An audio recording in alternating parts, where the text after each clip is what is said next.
네, 안녕하세요. 샤스파입니다. 오늘은 현대모터 스튜디오에서 더 뉴 그랜저를 촬영하고 있는데요.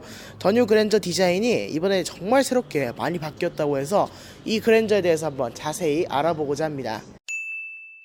먼저 헤드램프 같은 경우에는 굉장히 각져 있는 게 특징입니다. 헤드램프가 굉장히 각이 져 있고요. 헤드램프 프로젝션 안에 디테일 모두 굉장히 통일성 있게 디자인이 된 모습입니다. 그래서 차량이 전체적으로 디자인이 굉장히 통일성 있어 보이고 차량이 멋있는 그런 느낌을 줍니다. 차량이 진짜 근데 멋있어 보입니다. 눈에 익고 나니까 어느 정도 멋있어 보이는 것 같습니다. 그다음 현대자동차는 전면부에서 14개의 빛나는 포인트라고 이야기를 하고 있는데요. 14개의 빛나는 포인트가 맞습니다. 다이아몬드 패턴이 데일라이트가 5개고 헤드램프의 프로젝션이 2개 있으니까 이게 빛나는 포인트 맞는 것 같습니다. 레이더 같은 경우에는 현대 엠블럼 안에 크게 박혀 있고요. 그 다음에 그릴에도 전부 다 다이아몬드 패턴을 적용해서 굉장히 통일성 있어 보이게 디자인을 하게 된 게 특징입니다. 그 다음에 그랜저 번호판 위치가 굉장히 차에 맞는 것 같습니다. 그 다음에 헤드램프 밑에 쪽을 보시면 헤드램프 밑에 쪽에 사이드 에어덕트가 있습니다. 사이드 에어덕트 같은 경우에는 일반 차량 같은 경우에는 저기에 유광 플라스틱 이런 것도 아니고 그냥 검정색 플라스틱이 들어간다고 합니다. 하지만 캘리그라피 트림 같은 경우에는 반광 크롬이 들어가고요. 그 아래쪽에 있는 그릴 아래쪽에 있는 그릴 같은 경우에도 그릴 아래쪽에 있는 하부 그릴 같은 경우에도 일반 트림은 겉부분, 바깥쪽 부분만 유광 크롬이고 안쪽은 아무것도 없는데요. 이 차량 같은 경우에는 그러니까 캘리그라피 트림에서는 저 창살 같은 부분까지 전부 반광 크롬으로 처리가 되어 있다고 합니다. 전면부는 이 정도 봤으니까 이제 후면부로 한번 넘어가 보도록 하겠습니다. 후면부 같은 경우에도 그랜저라는 느낌이 굉장히 강하게 드러납니다. 현대 엠블럼이 일단은 트렁크 최상단에 위치하고 있고요. 트렁크 같은 경우에도 트렁크 문짝 같은 경우에도 위쪽에 유리부터 이렇게 스포일러를 약간 형성한 듯이 이렇게 유려하게 디자인이 되어 있는 것도 특징입니다. 차량이 전체적으로 둥글둥글해진 것 같습니다. 그 다음에 리어 램프가 굉장히 길게 쭉 이어져 있는데요. 리어 램프를 옆에서 보거나 위에서 보게 되면 혹은 옆에서 보게 되면 굉장히 입체적으로 보이는데 완전 정후면에서 보게 되면 리어 램프가 얇게 들어와 있는 것처럼 보입니다. 와, 이거는 또 색다른 처리법인 것 같습니다. 이게 현대자동차가 요즘은 이런 디자인을 밀고 있는데 그게 가장 잘 먹힌 게 이 그랜저가 아닐까 이렇게 생각됩니다. 그랜저 레터링 같은 경우에는 좌우로 길게 되어 있고요. 머플러 팁, 저 가짜라고 생각하시는 분도 많은 것 같은데 저 머플러 팁 가짜 아니고 진짜입니다. 바깥쪽은 막혀 있는 것 같으면서도 뚫려 있고요. 가운데 부분, 안쪽 부분은 정확히 뚫려 있는 그런 머플러 팁이 적용되어 있습니다. 네, 뒷좌석 공간 같은 경우에는 그랜저답게 넓습니다. 그랜저답게 정말 넓습니다. 제가 키가 173 정도 되는데요. 173에 사람이 탔는데 다리가 이 정도가 남습니다. 와, 어떻게 이 정도가 남을 수가 있죠? 그리고 밑에 발 공간도 이렇게 발을 쭉 뻗고 갈 수 있을 정도로 다리를 이렇게 쭉 뻗고 갈 수 있을 정도로 정말 대단한 실내 공간을 자랑합니다. 그 다음에 등받이도 좀 많이 누워져 있기 때문에 굉장히 편안한 실내 공간을 또 제공하고 있는 것 같습니다. 리어 송풍구 같은 경우에도 리어 송풍구는 또 이런 식으로 약간 또 디자인이 바뀌었고요. 그 다음에 여기도 이렇게 공조 단자를 켜고 끌 수 있는 스위치가 있는데 이 부분도 마감이 어느 정도 괜찮은 것 같습니다. 차가 진짜 넓고 이 화사한 색깔 때문에 더 넓어 보이는 것 같기도 합니다. 그 다음에 이쪽에는 이제 수동식 선블라인드가 이렇게 위치하고 있고요.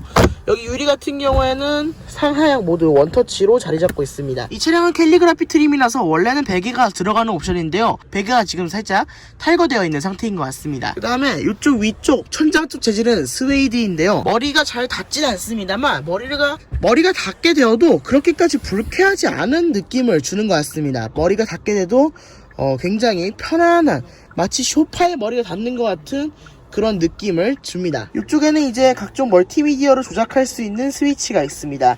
저기서 이런 식으로 소리를 조절할 수도 있고요. 이런 식의 시스템이 전부 가능합니다. 저쪽 앞쪽 센터 모니터의 소리를 조절할 수 있는 거고 이렇게 채널을 바꿀 수도 있고 이런 식으로 전부 가능하게 되어 있습니다. 음속을 할 수도 있고요. 그 다음에 뒷좌석 모니터도 제공이 됩니다. 그랜저 TX 옵션인데요. 뒷좌석 모니터는 안드로이드 기반의 모니터가 장착이 되어 있습니다. 그래서 유튜브도 볼 수 있고요. 네, 그래서 이렇게 유튜브 영상도 뒷좌석에서 시청하면서 갈 수 있습니다. 지금 이거는 와이파이가 연결된 상태에서만 작동되는 기능이기 때문에 와이파이가 연결되지 않은 상태에서 이 기능을 사용할 수는 없습니다. 운전 중에 와이파이, 그러니까 차량 이동 중에 와이파이를 사용하려면 핫스팟을 켜거나 아니면 와이파이 공유기를 따로 설치하는 방법도 있을 것 같습니다. 아무튼 이거는 와이파이가 연결되어야지만 작동 가능하고요.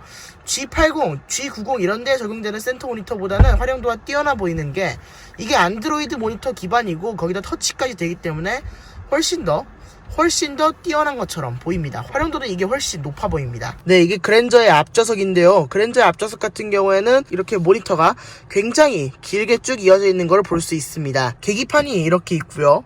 그 다음에 이렇게 센터 모니터가 위치하고 있습니다. 서로의 베젤은 약간 두꺼워 보이지만 베젤은 사실 이렇게 딱 앉으면 운전대에 가려져서 운전자 입장에서는 보이지 않습니다.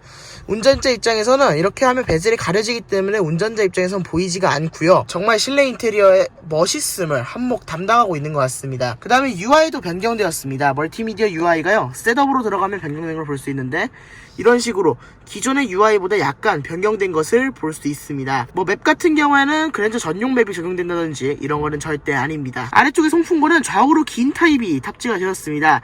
좌우로 길어서 운전석 라인부터 이렇게 쭉 좌우로 긴 타입이 위치하고 있고요. 그 밑에 조작하는 버튼 같은 경우에는 이렇게 토글처럼 되어 있지만 전부 누르는 방식입니다. 전부 누르는 방식으로 되어 있고 이거는 이렇게 다이얼 방식이고요.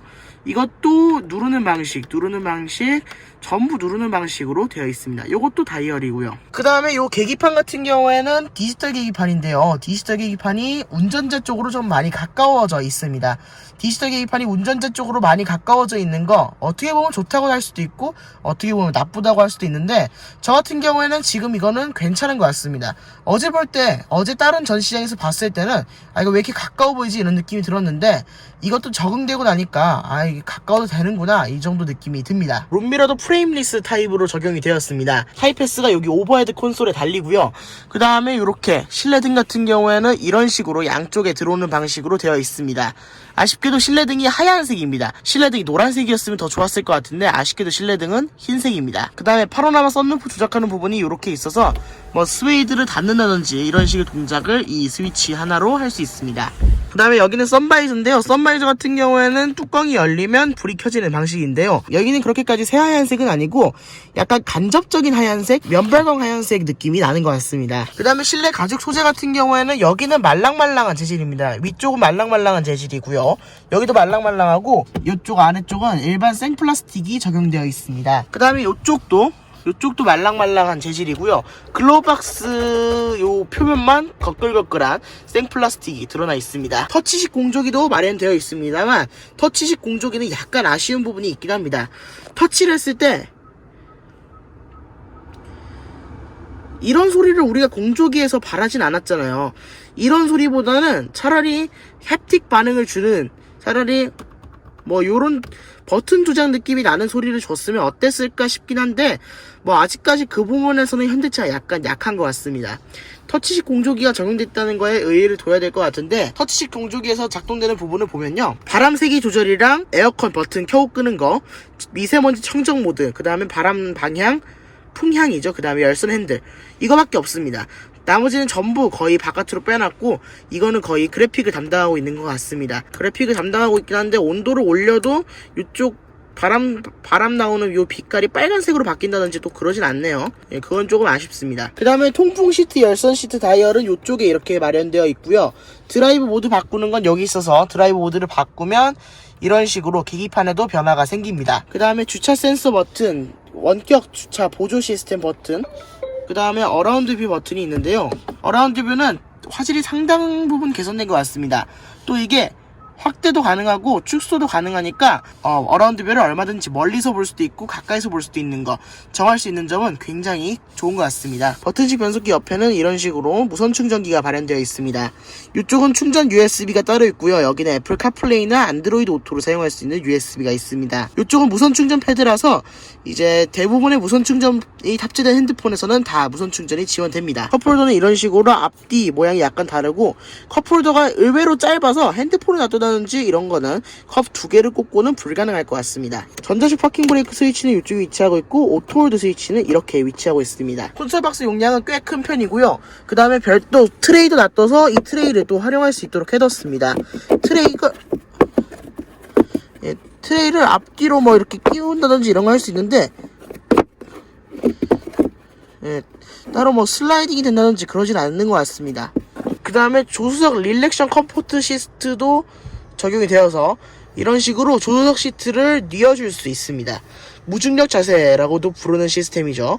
무중력 자세가 이런 식으로 작동돼서 동승석에서 잠을 좀 더 편안하게 잘 수 있게 설계가 되어 있습니다. 네, 지금 이 그랜저 같은 경우에는 전체적으로 본 소감이 굉장히 럭셔리하다는 느낌이 듭니다.